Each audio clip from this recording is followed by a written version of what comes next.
Masyado kang pabida. Parang nawa mo na, Adrian. Huwag mong gawin ito. Please, wag! Diyan ka na. Masyado ka nagmamagaling. Kaya ako dahil sa'yo. Hoy! Adrian! Para ka, paano ninyo? Magsaling niyo itong aparador. Natatakot ako. Para kawa niyo na. Magsaling niyo ang pinto. Huwag kang mag-alala. Kasama ka dyan sa loob. Uy! Adrian! Ba't nalagyan mo ng daga yung aparador? Baka kagating mo si Leonard. Wala sa usapan natin yun, ha?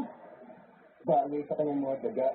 Hindi dahil dyan kay Leonard, ako na dapat ang valedictorian. Hindi siya. Huwag mo gawin yan. Huwag mo ipasok yung daga sa butas ng aparador. Ang sabi niya, ikukulong lang natin siya. Wala ka sinabi na lagyan mo ng daga yung aparador. Aray! Bakit mo ako sinagtok? Siluwag ka. Malambot ang puso mo. Yung mga katulad ni Leonard, yung lagi nagmamagaling, dapat natapakan. Sabi sa kanya sumama sa mga walang kwentang hayop, gaya ng mga daga. Sayap siya sa atin, Roy. Ah! Daga! Aray! Aray! Roy! Adrian! Parang awa na ninyo! Palabasin niyo ako! Parang awa niyo na!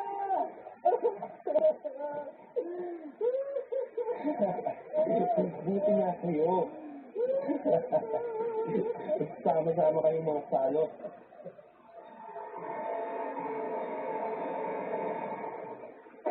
Ano? Gusto mo gumawa na kay Leonard? Bakit, Adrian? Bakit? Patawagan mo ko, Freda. Isipin mo ako sa si Leonard. Kaya ka, Adrian. Kung nakala ko pa naman na buti kang tao, huwag mo sumaka pa kayo ron. Diyan ka na. Pupunta ako kung saan yung ganun sa luluwa ni Leonard. Patapusin ko na lahat. Freda, huwag mo iwan dito.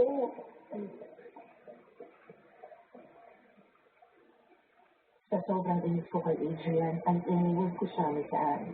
Nagtungo ako sa CR ng mga lalaki para kausapin ang kaluluwa ni Leonard para matigil na ang lahat.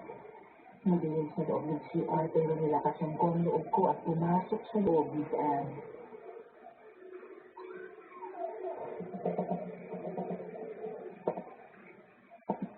Leonard, hindi ko alam ang kasalanan ko sa'yo pero hindi na ako yung tawad. Patawarin mo na kami.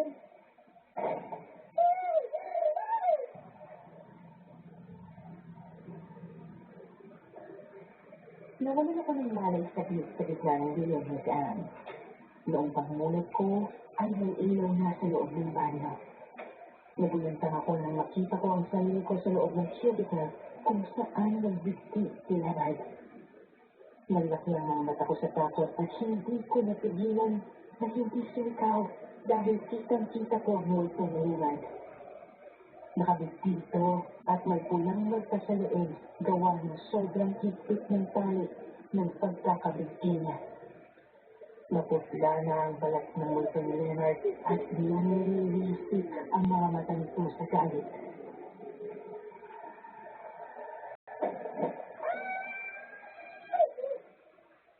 Patawad, Leonard.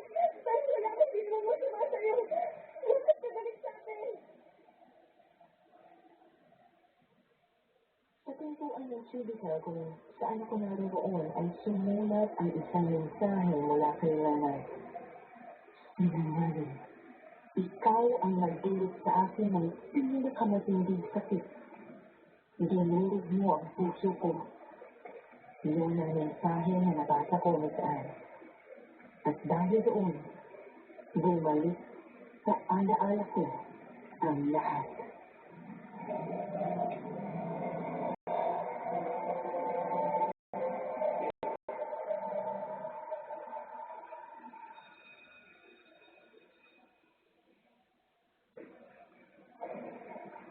Frida, meron akong sasabihin sa'yo. Ano yun, Leonard? Gusto ko sanang sabihin sa'yo na mahal kita. Gusto kita. Gusto kitang alagaan at mahalin. Leonard, salamat ako sa iyong pag-amin niya. Hindi ko nararamdaman ang nararamdaman mo para sa akin. Ha? Hanggang sa klase lang ang tingin ko sa'yo. Pasensya ka na. Hindi ko na ibibigay sa'yo ang iyong hiningi. Pasawad. Frida, pero paano ako? Pero, pwede naman tayo naging magkaibigan. Naiintindihan ko. Salamat pa rin, Frida.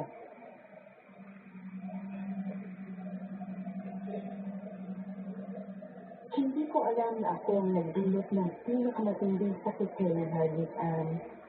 Ang puso ni Leonard ay napunit at tumutulog dahil sa sinabi ko sa kanya. Ang kanyang mga pangarap ay biglang nawala sa isang salita ko lamang. Ang kanyang puso ay nasugatan dahil sa pag-ibig at hindi ko na mabubuo ang nadurog ng puso. Sa araw na yun, ang puso ni Leonard ay napuno ng lungkot at bighati. Ang pag-ibig na kanyang pinangarap ay naglaho dahil hindi ko kayang suklian ang pagmamahal niya sa akin. Alam ko na kung bakit galit na galit sa akin si Leonard, Miss Anne. Kaya naman buong puso akong humingi ng tawad sa kanyang kaluluwa.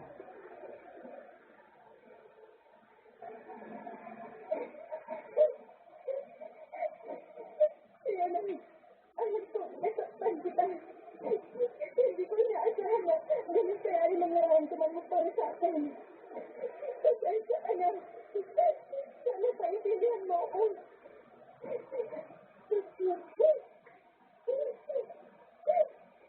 Hindi ko intensya na nasaktan ka dahil sa isang pagkakamali.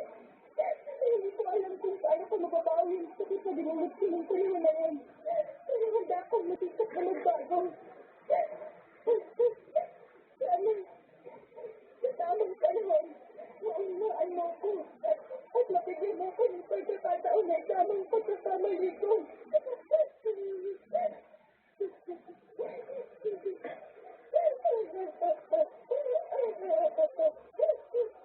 Hinahanap pa rin ako na maging masaya at sa kabilang buhay. Sana ay naramdaman mo na totoo ang sinasabi ko. Taos-taos ko akong hihingi ng tawad kanina sa mga nagawa ko. Hindi pa hindi kasalanan sina Roy, Adrian at Manabin. Sana mapatawad mo na kaming lahat.